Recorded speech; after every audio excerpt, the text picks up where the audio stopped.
Ar pavasara tuvošanos Marka Rotko mākslas centrs atplauks jaunās krāsās un idejās.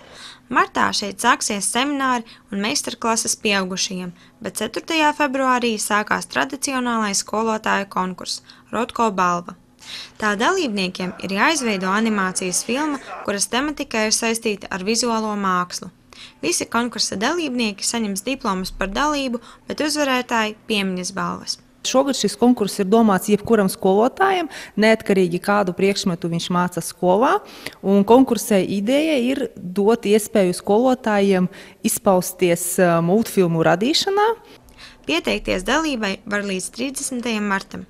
Visu nepieciešamo informāciju atradīsiet mākslas centra mājaslapā www.rotkocentrs.lv. Un jau šo piektdienu, 13. februārī, visi ir laipni aicināti apmeklēt 4 jaunas izstādes, kuras vieno sirdī tuvas tēmas – mīlestība, ģimene, dzimtene un dzīve. Ekspozīcijā Latvijas ainavas ir piedāvāti 5 labi zināmu fotogrāfu darbi. Kurzemē iedvesmu radušo mākslinieku darbi ir apskatāmi izstādē ar nosaukumu Vārti uz Kurzemi. Šeit ir apkopoti visdažādāko mākslas veidu objekti, kurus radīja atšķirīgas mākslinieku paudzes, atainojot šim reģionam raksturīgās iezīmes. Būs iespēja arī izstādes atklāšanā tikties ar Kurzemes mākslinieku grupas pārstāvjiem. Tā ir atkal lieliska iespēja starp novadiem būt vienkopus un veidot kopīgu tādu priekšstatu pašiem priekš sevis un arī priekš citiem, kas mūsu centru apmeklē un ierauga šos dažādos izstāžu formātus.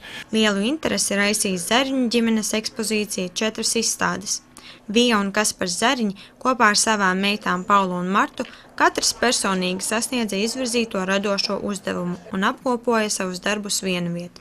Kā uzsvērusi ir arī šo 4 izstāžu kuratore Inga Šteimane, mākslas zinātniece, ka, ja izstāde tiek realizēta Rotko centrā, tad ir jābūt šim konceptuālam sasaistījumam Rotko un konkrētu mākslinieku darbiem, ja tas tiek šeit realizēts. Un man šķiet lieliski viņai šoreiz kopā ar darba autoriem tas ir izdevies. Projekts, kas ir veltīts Latvijas televīzijas 60 gadu jubilejai, iepazīstina ar labi zināmiem LTV diktoriem un raidījumu vadītājiem. Ekspozīcijas nosaukums "Televīzija Mēs esam savējie" izskaidro tās būtību, televīzijas personību saiknē ar valsti un tautu. Daži no Valta Kleina fotogrāfiju varoņiem apmeklēs izstādes atklāšanas pasākumu. Vairāk informācijas par katru no projektiem jūs atradīsiet mākslas centra mājaslapā. Apskatīt izstādes ir iespējams no 13. februāra līdz 12. aprīlim. Atgādinām, ka izstāžu atklāšanas dienā no 16. līdz 17. ieeja ir brīva.